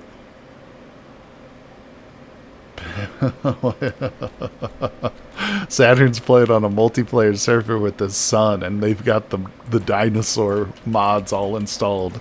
The Legacy of the Phanerozoic mods. He's in my chat cursing at dinosaurs. How dare you? This is a dinosaur safe space, Saturn. You don't come in here bad mouthing the Pachyrhinosaurus, sir. Those things are near and dear to my heart. I just I did nothing to that guy. His orthogonal series, he creates an entire alternate set of physics rules for the universe. Oh, I used to own a hardback copy of Hyperion Cantos by Dan Simmons. That's another really good one. Yeah, I'll have to check out Greg Egan again. Didn't he do one called Blood Music? Maybe that was the one I read. It was about like some genetic parasite or something. Can't remember. But yeah, I'll have to check that out. But Hyperion is a great one. You know, I've only ever read the first book. I don't think I ever read the second Hyperion, which I can't remember the name of it now. But yeah, the Shrike. Oh gosh, loosely based off the Canterbury Tales, believe it or not. I remember reading about the series. Hyperion, if you know anything about the Canterbury Tales, is an old English story. I think it's considered to be, well, it's very, very old. It's written in a style of English which we wouldn't even be able to understand if we read it from like the original. But it's basically like a group of people who come together from disparate like parts of England, and they tell their stories together. And that's how Hyperion is set up. You know, you got the poet, you got the soldier and stuff, and they all come together and they're telling each other their stories. So Dan Simmons, very much a literary guy. He's got Both feet planted in the literary universe, for sure, for sure. I've heard of Hyperion Cantos. I've heard of it, never read it, though. I assume you mean there, Saturn. Check it out, buddy. The first one is really good. It's really good. It ties in a lot of religious themes, and obviously it's got a heavy alien presence, but very mysterious, too. A lot of mystery in that book, which is ultimately brought to to a conclusion, I think, in the series. Really cool. Very inventive. Roger McBride Allen has some good books, too. Ring of Sharon. You've recommended that one before. I've never heard of him previously, though, Saturn, but definitely worth checking him out if you like him. That's definitely a high praise for sure. Eric says Xenogenesis, now published as Lilith's Brood by Octavia Butler, is also an interesting read. You know, it's coincidence you recommend that one, Eric, because Wist recommended the, I think it was Lilith's Brood series. Yeah, the Xenogenesis. She definitely recommended an Octavia Butler book to me, which coincidentally, after I bought it, I realized I have listened to it before. I've heard it before. I didn't think I had, but obviously when I do. Sometimes I forget. I've listened to a lot of audiobooks. See, you've read the Xenogenesis in a long time. Octavia Butler is a legitimately talented writer for sure. She's got some real cool creative ideas. I think my favorite part of Hyperion is where the Templar Knights who flew around in on an Yggdrasil world tree, which eventually gets burned. Yeah, in space. Yeah, spoilers. Yep. Yeah, that's a cool idea for sure. Yeah, the Templars are like a space faction. Alright, let's do this. I guess that's probably thick enough. Yeah. Oh, I'm nervous. Everybody's going to log into the server later today, and they're all going to come by, and they're going to hate this. They're going to vote me out as leader of the server. I don't think I was ever elected. Let's see. Space Templar sounds scary. Yeah. You know, because you know where the Templars go. The Inquisition ain't far behind, right? Let's see. Voted off the island. That's right, cutie bud buddy. They're going to be like, we hate your road project. Get out. Voted off the island. Space Templars. Alright, let's see. I don't want to go too far. Yeah, this is fine. Are we getting too close? We've got, this is Nitro's foundation for a tavern, too. I don't think he'll mind if we get kind of close, but I don't want to be, like, right up next to his little building. I want to give people plenty of room to expand, you know.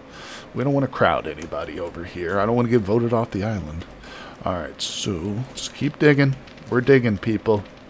Digging for our lives. Have I heard of Harry Turtledove as an older author, unless I'm mistaken, right, Saturn? Probably passed away at this point, but didn't he write back in like the 50s or 60s maybe? I believe I've definitely heard the name, and unless I'm totally off base there. I don't think I've read any of his stuff. My stepdad, who's from England, he's from the UK, he loves those older science fiction books.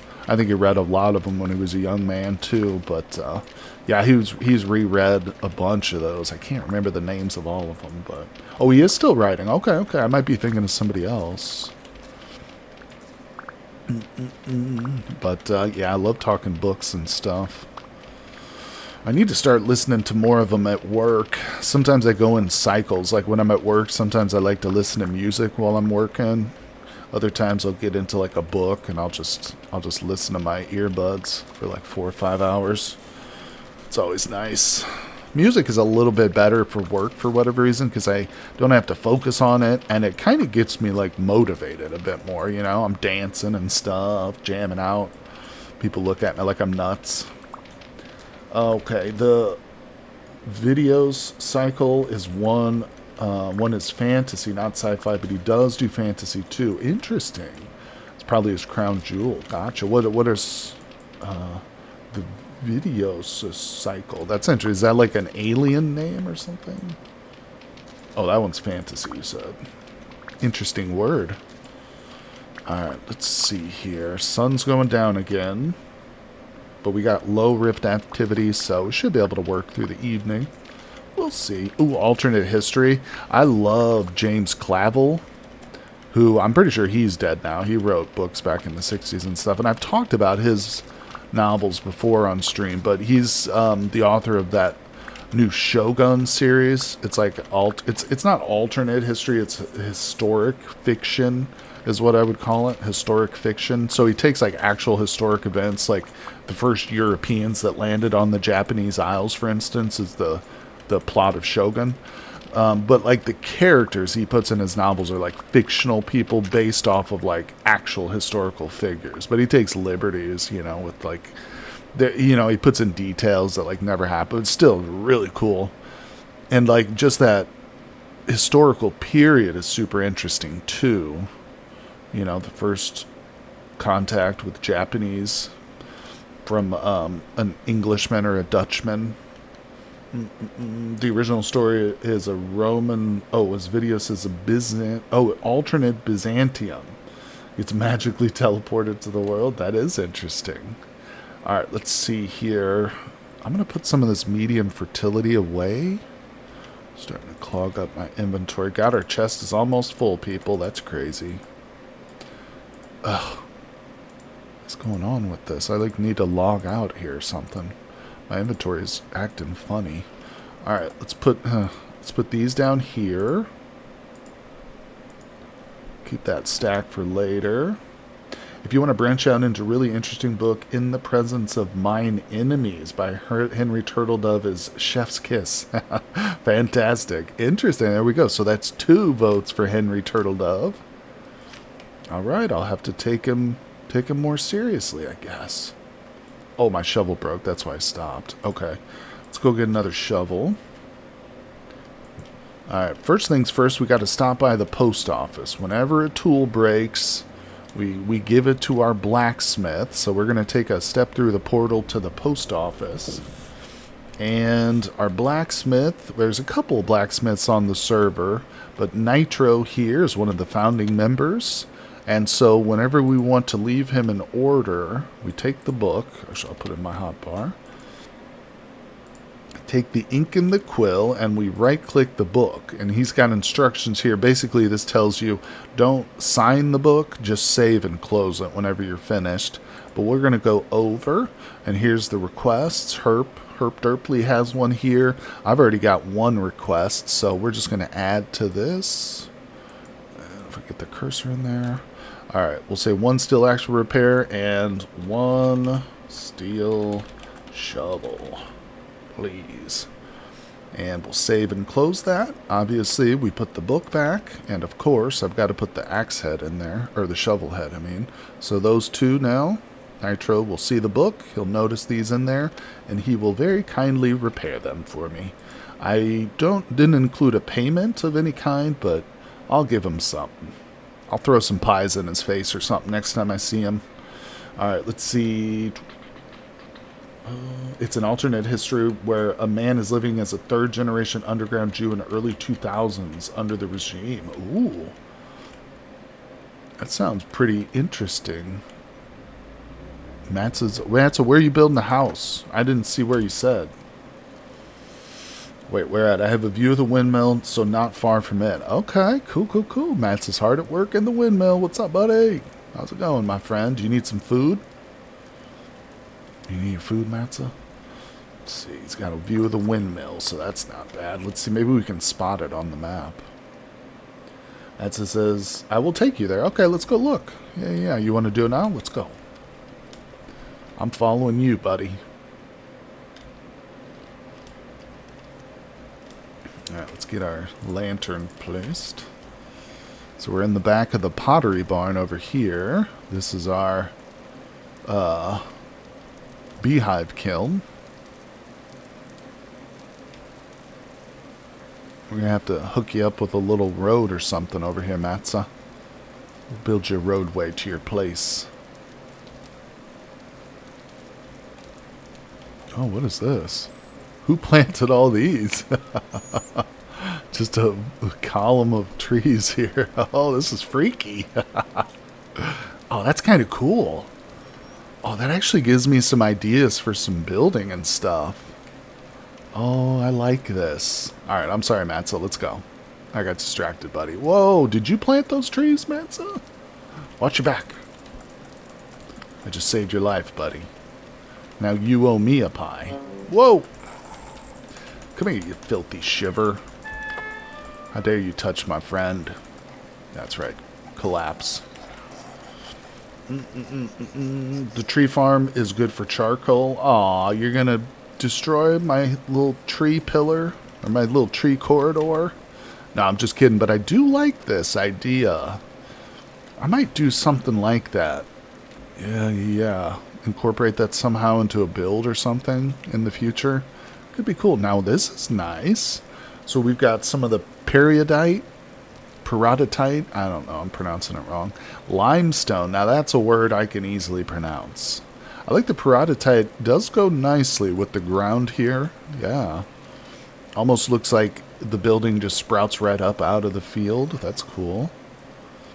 Okay, so far, we've got the basic foundation and framework here. I like it, man. So that's looking good, buddy. We've got limestone, ashlar blocks. It's funny how that limestone ashlar and the polished limestone, they're definitely like a different white, aren't they? This is certainly more of a cream colored, and that's more of like a true white. I see you out there lurking.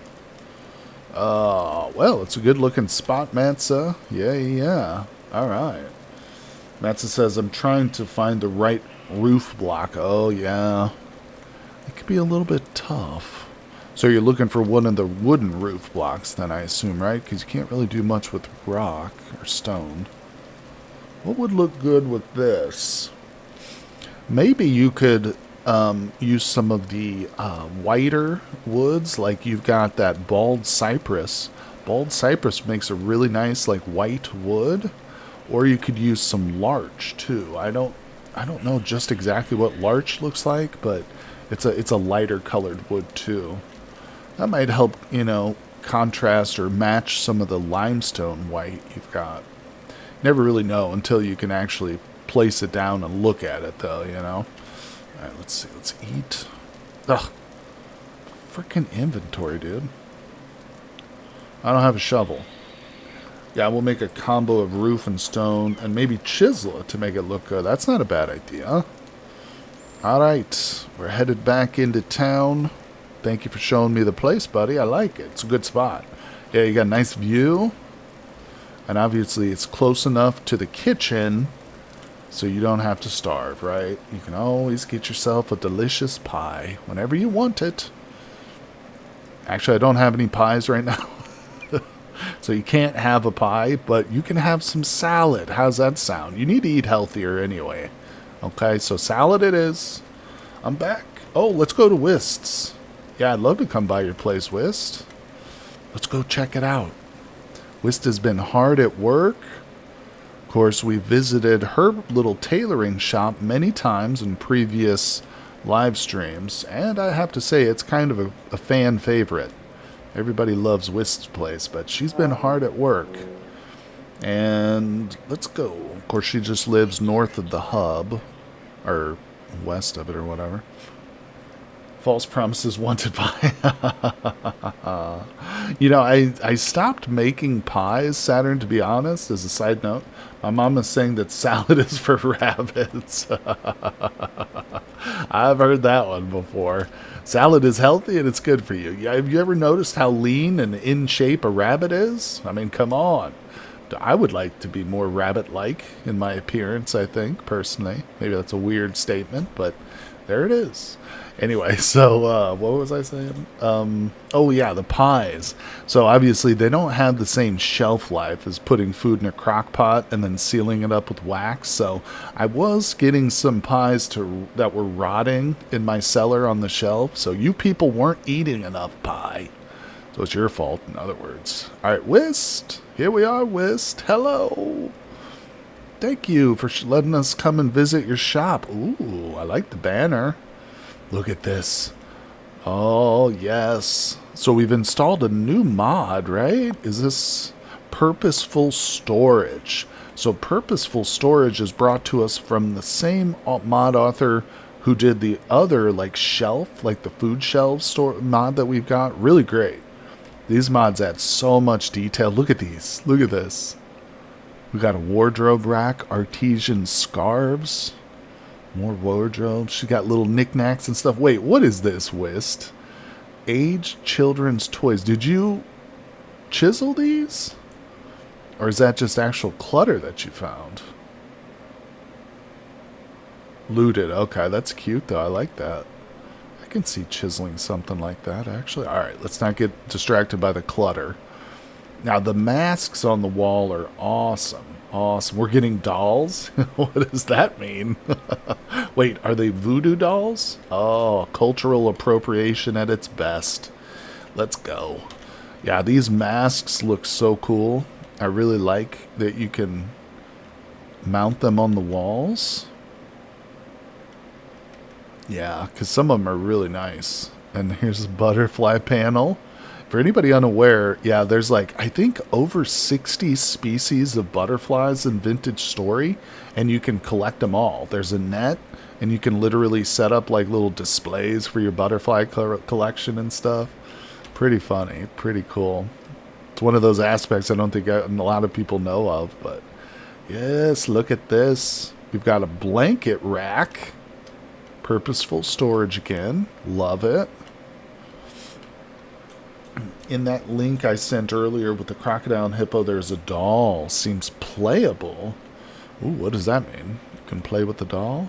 Jewelry? Whoa. Whoa. Oh, okay, we got some stuff in here.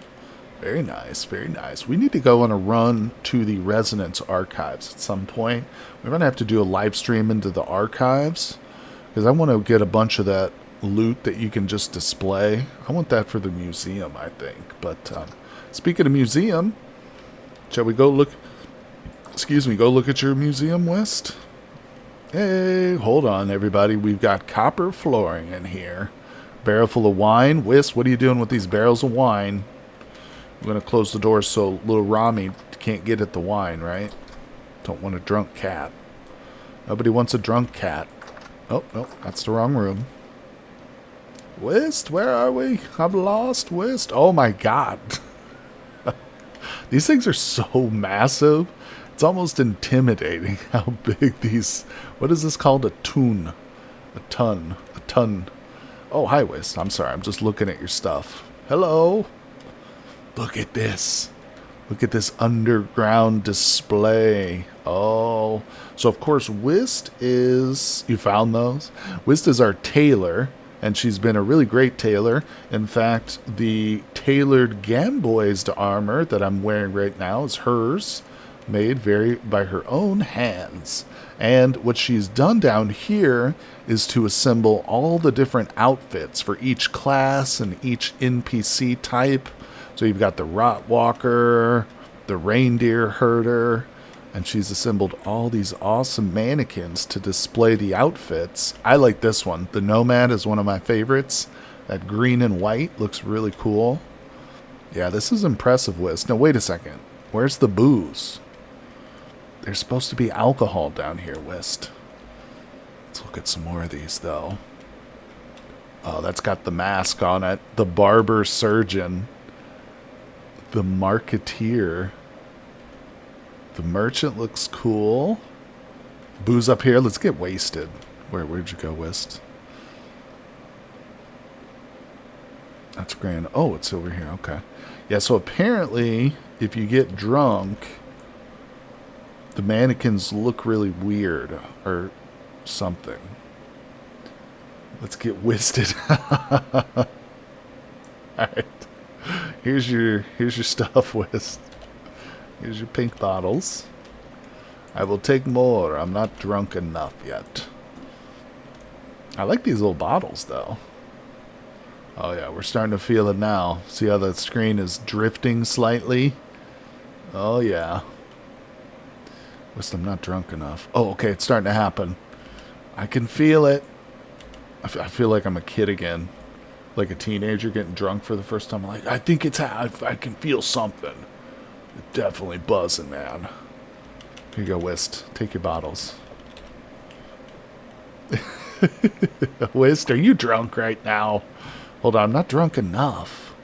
What is this we're drinking? I didn't even look. I just started lifting up whatever she's got here. Fine blueberry wine. Okay, it's got 50 unlearned points.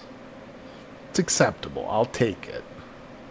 Whist, I'm guzzling your liquor over here. I hope you don't mind.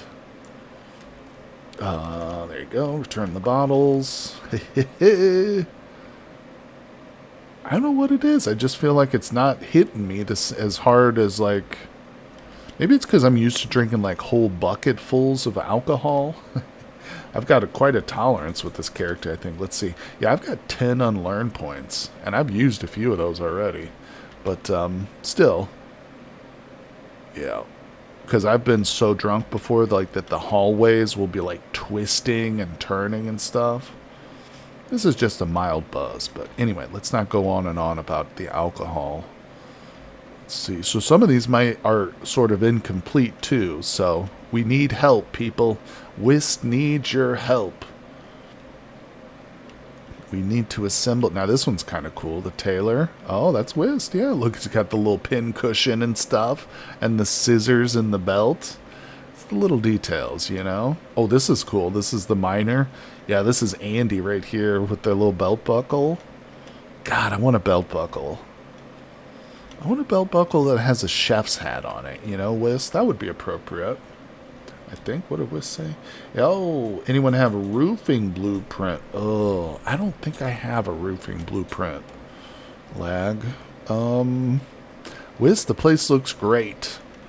Detailing is really nice. This is a lot of work, all this chiseling here. And it's not just the active chiseling that is the work, but like the keeping it symmetrical, you know what I'm saying? Making sure this pillar looks exactly like this pillar and then this one.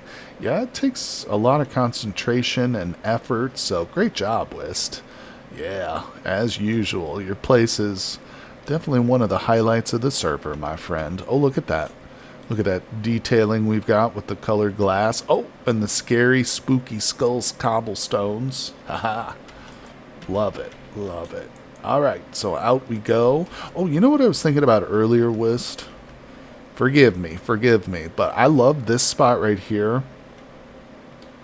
I think it would look better if this strip of dirt right here that was directly around it was replaced with something else so that the grass wouldn't grow and stuff. But I think Whist is talking to Lag right now, so she's not hearing me, but that's okay. But I do love what she's done with this. These are obviously supposed to be like strung up lights here. It's just all hand chiseled. Really, really cool, though. Yeah, you're welcome, Whist. All right. Oh, you know what? Another thing, too, Whist, while I'm here, I cleared out one of your crates. I took all of the flax out of this crate, and I know it's not a big deal, but some of it's going rotten, which is not a big deal either, but I'm going to take some more, actually. Yeah, I'm going to clear out 2 of your crates. I've got hungry animals to feed, people. They desire lots of flax, and of course, this is all dedicated to flax right here, yeah.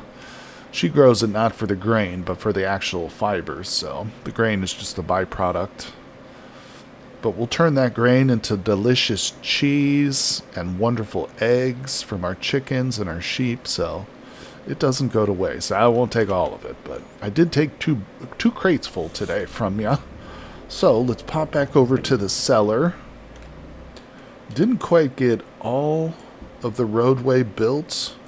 Still got to lay out a bit more here, but that's not to worry. We will definitely get that done. Let's head back here. Whoops. God dang it. There we go. Alright, let's feed the sheep. Make sure we've topped off their troughs. Of course, every female needs 10 portions of food before they're ready to mate. Whereas the males only need 1 portion, but I've obviously got way more females back here than I do males. So are you saying that Lag is causing Wisp responses to lag. That's exactly right, Saturn. Oh, look, there's a bunny in here. These goddamn bunnies, I'll tell you what. The chickens get out of their little enclosure occasionally, but the bunnies are like literally escape artists. It's funny because the bunnies are magical. They're like a magic trick. They just get out of here. I don't know what it is. I think it's because they all hang out right by the door. Oh, that one just got out. Hello, chickens. Yeah, no worries, no worries. So I'm going to have to put away all this stuff, but it's not working properly. I can't just shift-click it into the box right now. I think I need to log off and re-log onto the server or something. That'll probably fix it. But either way, guys, I think that's going to do it for today's stream. Have you ever had bunnies in real life? They do that all the time. No, I've not. But I had a friend who had a pet bunny growing up. They're kind of a mess. But yeah, I appreciate everybody coming by the stream today. And once again, I'm going to be doing more streams here on the multiplayer server every weekend on Sunday. And of course, I've got a brand new Vintage Story Challenge series coming out on my YouTube channel today. In fact, it's a couple hours from now. So I hope you guys will check all that. And of course, thank you for joining me here today and hanging out, everybody. If you're interested in joining the multiplayer server, of course, it's a Patreon benefit. So check out my Patreon channel, support over there, and you'll get access to the Discord server and, of course, the multiplayer server here as well. But I appreciate you guys, and I will see you all on the next one.